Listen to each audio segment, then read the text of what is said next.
with another video here on my channel with Shanti J Speaks. We are going to be talking about baby triggers today. So a lot of times when we have losses and when we go through things, we have these triggers that sets us off, that sends us on a deep end. And today we're going to be talking about those deep end triggers. And today for us in fertility, we have baby triggers. So today we're going to dive right into that. A lot of women, they have had babies, they have had friends that have had babies, and either they cannot conceive anymore or they couldn't conceive at all and they have to watch other people conceive. This can be a baby trigger. If you have had a loss, or if you have an issue where you can't conceive, this can be a trigger for you to see other people getting pregnant around you. If you have a loss, if you went through an abortion or a miscarriage or anything like that, seeing someone else go through their pregnancy in a happier, more healthier way, and in fact the way that you could not do, it can definitely bother you. It can definitely send you down a deep end spiral that, trust me, you do not want to go. It's dark there. It's just not a good place. And so we just have to be mindful of what sets us off, what triggers us, what makes us cry, what makes us upset, and try not to do those things during this process of healing. For women who have not yet had a child and you have not yet conceived, this is also for you, because we don't want to get into the mental state of just seeing other people have kids and we long for that, but we never say anything, or we go to these baby showers and we do all these things as far as helping out and setting up and getting gifts ready and everything like that, but secretly wishing that it was us. So those triggers, you just have to be mindful of that, so that you can be able to stay on top of that feeling, so that feeling doesn't pull you down, it pulls you up. And so that you can encourage somebody else that is pregnant that, hey, you're going to be great. You're going to be a great mom. You're going to do good in delivery. You have to be that encouraging person, even though it may not feel like you have the strength to do so, but you do. And in turn, when it's your time, those same people are going to be there for you. Other baby triggers that might not be good for you to experience while you're having a loss, or while you're going through a grieving process, or while your body is still experiencing those pregnancy hormones. A lot of times it may not be good for you to go to baby showers. It may not be good for you to go to gender reveals. Not because you don't want to go, because trust me, we love our friends, we love our family, we want to be there, but at the same time you don't want to be there, and when you leave there you feel sick to your stomach. You don't want to leave there and you have weeks of depression after leaving that baby shower. You don't want to trigger yourself in such a way that you become an unhealthy person because you try to fake the funk, like you can still go out and do all these things regarding babies, but in fact you can't. You need to take the time to heal. You need to take the time to process what happened. You need to take the time to process what it looks like going forward for you. And a lot of times we distract ourselves. We distract ourselves with, oh, so-and-so's baby needs, I need to get a baby gift for so-and-so. Not even thinking that when you're walking into the store, when you're going into that baby section, that unconsciously in the back of your mind is still thinking about the baby that you either once was carrying, or would have been carrying or had at this time. And so you have to be mindful of that, because when you get there, for me, I thought I could handle it, because I've always loved to buy baby gifts for everybody that ever had a baby, because I just believe that new babies on this earth is just such a blessing, and if I could just bless them in any way that I can, I do that. I'm an Amazon shopper, I'm a Target shopper. Anything that I can find that's really cool for a baby to have, I will get it for them. Even if I'm not okay or cool with the mom, the baby is innocent, and I still find myself going out and buying things for them as well. But during the time of the healing process for my ectopic pregnancy, I couldn't go in the baby section. In fact, I had anxiety just walking past it. So what my healing process looked like was me first going into the store and not going by the baby section at all. And then slowly but surely I began to walk past the baby section, just to walk past it. I didn't necessarily go into it. And And then slowly but surely, I'll pick up one thing and look at it, and I'll put it down, and I'll hurry and get up out of there. Or I'll walk and I'll just like see like the bottles and stuff, and I'll just like get triggered, so I'll stay back. But it wasn't until I told myself that I have to do this. This is part of my healing process. I can't just avoid this section of the store anymore. And so I went in that baby section, and with tears in my eyes, y'all, I started to pick up stuff. I started to just let it out, actually, at the store. And honestly, grief, it'll come out any time. If you don't deal with it the right way, it can come out at any time. And it comes out at the weirdest times. So you can laugh at me by saying, you know, hey, you cry in the baby section, but honestly, it was a real thing. And it was for me to take that moment to just say, okay, I don't have a baby, but I don't have to be depressed. I don't have to stay here. I can come to the baby section. I am strong. I am powerful. I can do all things. I am confident. And so I had to begin to give myself some affirmations just to go in the baby section. Just to go to a baby shower. I will be getting dressed and I'll say, you know, this is a baby shower. This is your friend. And you are to be happy for your friend. This is a beautiful thing. This is a new life. And I would just speak to myself. And I know it sounds crazy, but you kind of have to get yourself, how can I say this? You kind of have to get yourself wired in such a way that you don't let the negative parts sneak in. So if you keep telling yourself positive, positive, positive, positive, positive, there's no room for that negative to sneak in and say, well, you don't have a baby, well, you don't. Ooh. And you just gotta keep pushing. You just gotta keep going forward. Another baby trigger might be commercials. You might be just sitting on your couch having a good day and sitting there eating your ho-hos or eating your barbecue chicken or whatever, and a baby commercial comes on. And it could be a baby commercial for Johnson & Johnson. It could be a baby commercial for diapers. It could be a baby commercial about just about anything. It could be an adoption commercial. Just the fact that it has a baby on it, it may trigger you. You may cry. You may sit there and you may sob. And you may wish and you may long again. But once again, it's just a trigger, and you just have to come to terms with that trigger. You have to know what triggers you so that you can be able to know how to cut yourself off from it. So for me, the commercials was also another trigger for me. And so I just turned the TV off. I had to switch the TV off almost the whole 2 months that I was filling up. I used my phone a lot. I was YouTubing a lot of sermons and uplifting, encouraging videos at the time. So I really didn't want to watch TV anyway. But when I first started to watch TV, the reason why it made me turn the TV off was because when I first turned the TV on at home, thinking, okay, I'm gonna be here for 2 months. I might as well just get comfortable and watch the TV and catch up on my shows, right?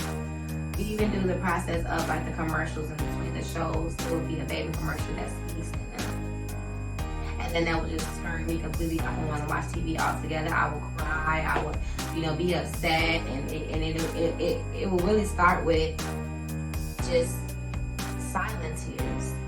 And those silent tears will roll down my cheeks, and I will begin to wonder, and then that brain will get to going, and next thing you know, you're thinking about all of the things that you would have had, what would have been, what would have taken place. But what I want you to understand is that you can't let that trigger you. In fact, the longer that you allow that to trigger you, that's stopping your healing process from what you are going through. And a lot of people like to just throw it away, like, oh, it didn't happen to me. I'm good. No, you're not good. And in fact, you have to heal from it. You have to take the time to do it. Because you're not going to be healthy for anybody else. You're going to be healthy for yourself. So, speaking to just women who had miscarriages, ectopics, things like that, failed pregnancies, stillbirth, those women, the triggers can be a bit different. But for the women who've had, like, let's say you've had an abortion, you may feel a little bit of shame versus what someone like me would feel. But you don't have to be ashamed of that. You have to do what you have to do for your circumstance, and nobody's here to judge. Only God can judge you. Only God can, understand the situation that you were in to even have to do that act of, having to, you know, get rid of your child. Excuse me, I dropped something. But it's just, you will have feelings too, and you will have triggers too. And maybe your triggers would be seeing somebody else have a baby, and maybe you didn't want to get an abortion, but you end up having to, or maybe it was a missed abortion to where your body just rejected it, or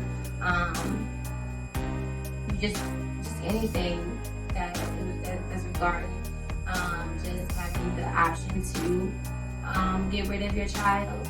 I know women, the other women on the other side, you're like, wait a minute, you're supposed to be talking about, you know, us, you know, having children, not getting rid of them. But there are circumstances to where women have had to go through these situations, not by choice, but by force, because either they've experienced something traumatic or something has happened to them to where they don't want to bring a child into the world that way. And we can't judge them. All we can do is love on them.